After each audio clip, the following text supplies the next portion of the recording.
নমস্কাৰ, মই দীপশিখা। হাতত হেলমেটটো লৈ লৰালৰিকৈ কলেজলৈ বুলি আহিলোঁ। আচলতে আজি লগৰজনীৰ লগত যাম। ৰাতিপুৱাৰ ক্লাছৰ টাইমিংটো সলনি কৰিলে, সেয়েহে আজি অলপ বেছিয়ে লৰালৰি হৈছে। এয়া আমাৰ গাঁৱৰ সেউজীয়া দৃশ্য। আমি এনেই ইমান লৰালৰিকৈ কলেজলৈ আহিলোঁ। আচলতে ছাৰ অহাই নাছিলে, আমি অলপ সোনকালেই পালোহি। কেমেৰাটো অন কৰিছোঁ আৰু কাৰেণ্টটো আহিছে চাওকচোন।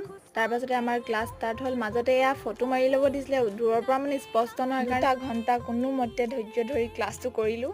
আপোনালোকেতো জানেই আমাৰ ইণ্টাৰ্ণশ্বিপ শেষেই হোৱা নাই, মানে ছাৰ্ভে কৰি হ'ল বাৰু। এতিয়া আৰু আকৌ ৰিপৰ্ট বনাব লাগে।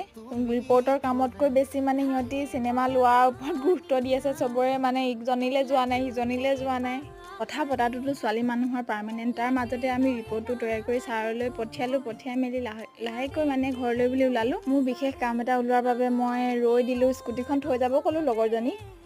সকলোবোৰ সমাপ্ত কৰি এইটো ৰ'দত মই মানে শুকাই ঘৰলৈ বুলি আহিলোঁ।